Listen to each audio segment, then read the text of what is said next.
And I just kept thinking to myself, how could I do this? How could I consume this and have these negative side effects, not just for me have these negative adverse side effects, but for him have these negative adverse side effects?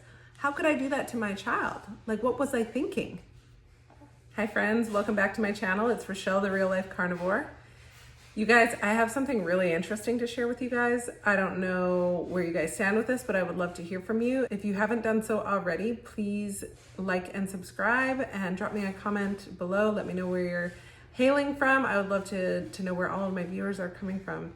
And I also would like to welcome all the newcomers here. It's so nice to see you here, and thank you so much for your patronage. Today's interesting observations that I'm going to share with you. When I got pregnant last year, I ended up with some really interesting food aversions. Things that I don't eat anyway, I was avoiding even more so.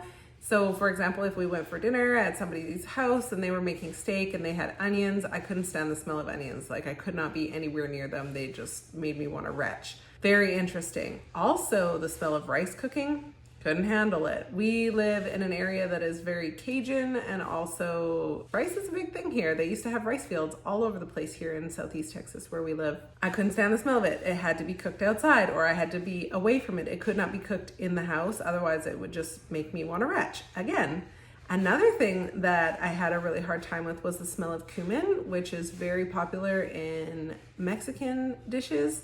And I mean, I love Mexican food, but I couldn't stand the smell of taco spice. And if you know me, you know that I make my own taco spice and there's cumin in it. Couldn't handle the smell of it. My husband was kind of bummed because he's like, oh, I don't want to eat plain food. I felt bad for him, but he understood and we just worked it out together. The strangest thing that I found that I had a food aversion to though, coffee. I never in my life thought that I would ever have an aversion to coffee. It was so interesting. And it was just like, I woke up one morning, I ate my breakfast, I brewed my cup of decaf, and I only ever drank decaf because I have a genetic sensitivity to caffeine. It just makes things really uncomfortable for me. I get really jittery, I get really anxious, I kind of have like a crash and a burn, like a spike and a drop, and it's just not a pleasant thing for me. I typically stuck with decaf coffee for this reason, because I wouldn't get such an extreme high and low, such an extreme feeling or like shakiness or jitteriness from decaffeinated, because decaffeinated still has a small amount of caffeine in it. We also get our beans from a local roaster nearby, and I love to support him because he's amazing, but I couldn't handle it. I couldn't handle the smell of it. I didn't want anything to do with it. It was very interesting to me because I would, like I said, get up in the morning, eat my breakfast, I would brew my cup of coffee, and I would go sit outside in the sunshine and just enjoy the weather outside and the fresh air, the morning sunlight in my eyes, and I would enjoy my cup of joe. Well, it didn't last very long. I think it was probably about 4, 5, 6 weeks in, maybe 6 weeks into my pregnancy, all of a sudden I just couldn't handle the smell of it, couldn't have it in the house, again, just like rice and onions and all of the other things. And I thought to myself, well, this is really interesting. I wonder why my body is having an aversion to this. Well, I mean, your body knows what it needs most in most cases. And I'm one who's very aware of my body, what it needs. And I observe a lot. I observe the highs, the lows, the all in betweens, whatever's going on in my body. I like to observe it to understand better how to support it and nourish it. That day, I dumped out my coffee and I hadn't touched it since. It has been almost exactly a year since I've had a cup of coffee, and I actually wanted to share my observations with you of what happened when I had my first cup of coffee, my first cup of decaf coffee after almost a year.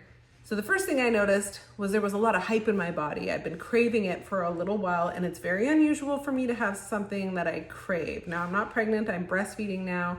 So this is very interesting for me to have a craving for something outside of carnivore. I looked up what a craving for coffee or caffeine means, and it usually means that we want a dopamine hit, so we want like a buzz or like a serotonin hit or something to kind of like make us feel good.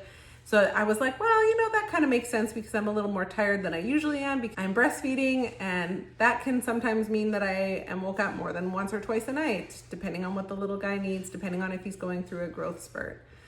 This was a really interesting observation for me. We didn't have any decaf coffee in the house. I didn't want to buy any. I didn't want to invest in any.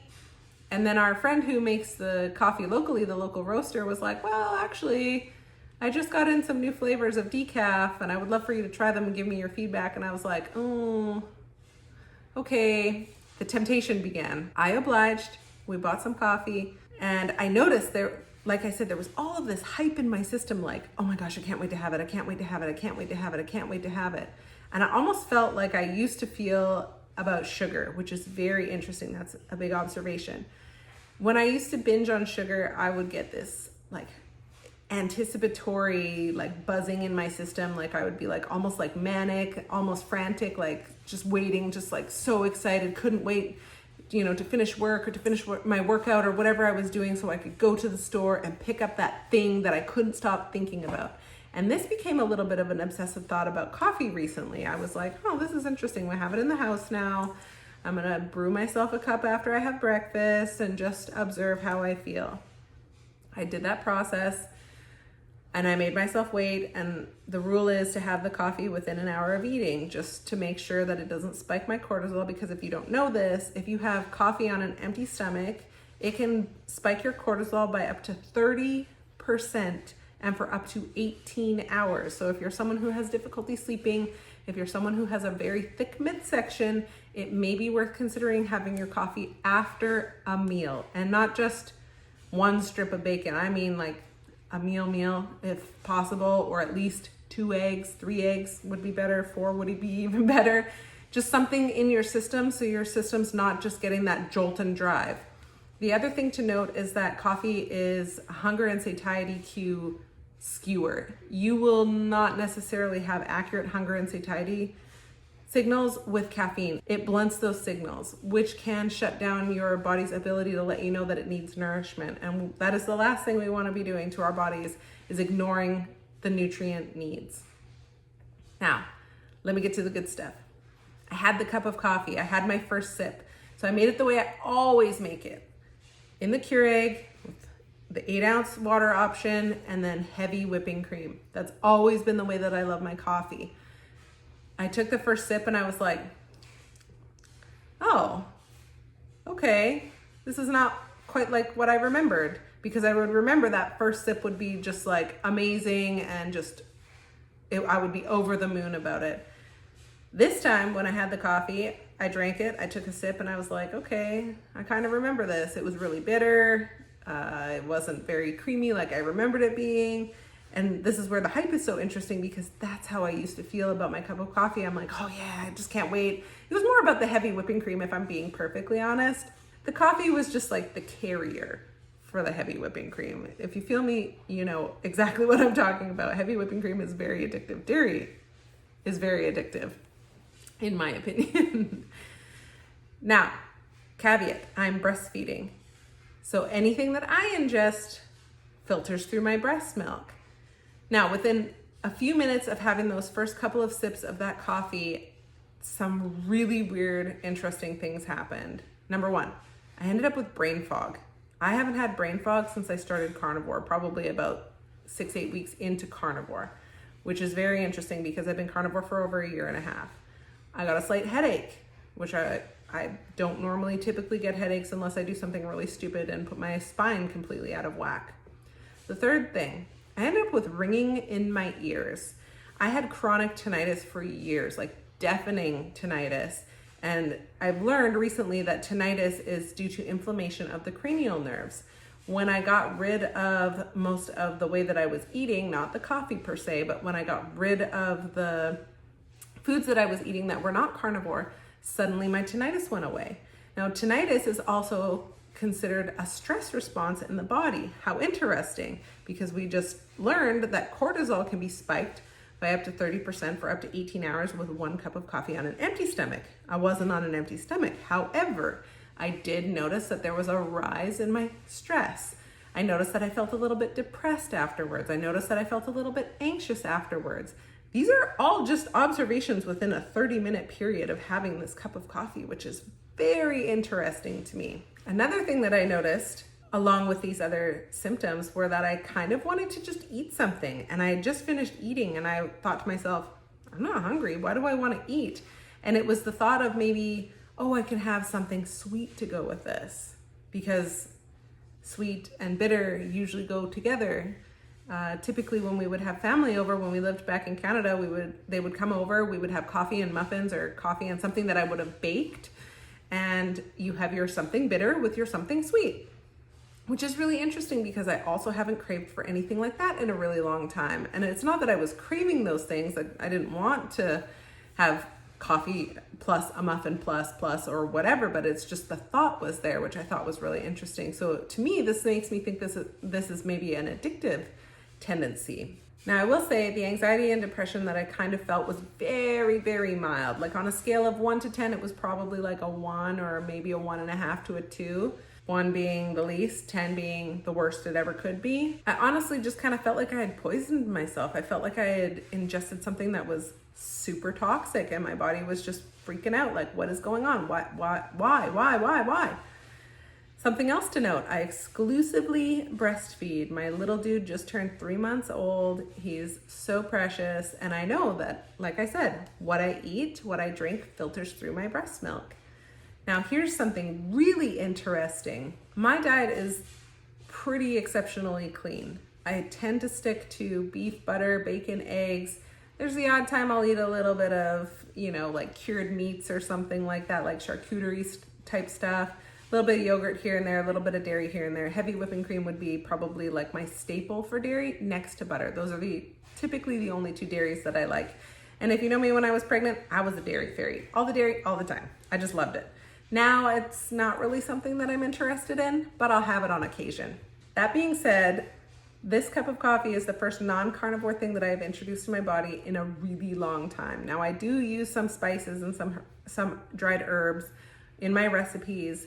So those things are not new. This was new because it had been almost 1 year without it completely out of my system. Here's the most interesting part. Not only did I experience negative adverse side effects, my baby seemed to experience negative adverse side effects. I was in complete shock and I thought to myself, oh my gosh, how could I have done this to my little person? Like how could I not have considered that, this could potentially affect him negatively? And here's what happened. So for him, it was probably about an hour to an hour and a half in that I started to notice that he was getting fussy at the breast. And I was like, okay, is he just not hungry? Like whatever. But he was signing for milk. So I'm like, okay, he's signing that he wants to eat, but he would take a few drinks and then he would take a few drinks. And I'm like, wow, he's never done this before. This is really interesting. It was almost like he didn't want to nurse. It was almost like he could taste that coffee as well. And it just seemed like he was a little bit miserable with it. And I felt really bad. The next thing I noticed was that his urine and his poop smelled like coffee. When he went to the bathroom, I was like, wow, that is all I can smell is this coffee smell. And he was so fussy and he had a really hard time sleeping and napping during the day, which he has a hard time napping anyway. Let's be real here. He's not a napper. He's like me. The Energizer Bunny, go, and then done for the day. But it was just really interesting to observe his behavior because he was kind of a little bit like not as joyful, not as playful as he normally is. He was kind of fussy, had a little bit of indigestion, which I also had indigestion. And I was like, wow, I haven't had that in a long time either. Just a lot of really weird little potential coincidences, or maybe not coincidences. I don't know. I just wanted to share this with you guys to give you some food for thought. If coffee is something that you like to consume, I would love to know, is it something you feel you need? Can you live without it? That's another great question. This was something that I never thought to ask myself until I let it go the first time. And then I realized I almost kind of idolized coffee. I was using it as a way to mask, potentially feeling tired or just like feeling sad and not wanting to address things. And this is super common in trauma-based work. There's often some sort of addiction or substance or thing that we cling to in order to avoid doing the internal work. Sometimes it's because we're conscious of it and we just want to avoid it at all costs because it's painful to look at our past and work through things and give it over to God. But occasionally it's subconscious, and I think we need to draw more and more awareness to how we're actually feeling and what we're trying to distract ourselves from and what we're trying to distract ourselves from and with. Now, if this speaks to you, I would love to hear from you. Please drop me a comment below, you guys. This was just a quick hop on and just share my observations about the first time I'm having coffee in almost a year. What happened to me, how it affected myself, and how it affected my little infant. If you guys haven't already, please like and subscribe, drop me a comment. Let me know if this video was helpful, and I would love it if you would share it with your friends and family. Maybe somebody you know is struggling with addictions. I would love to talk to them and help them, and if you guys are interested in coaching, I do offer one-on-one coaching as well. You can check out all the links in the description box below. This is Rochelle, the Real Life Carnivore. See you later. Bye for now.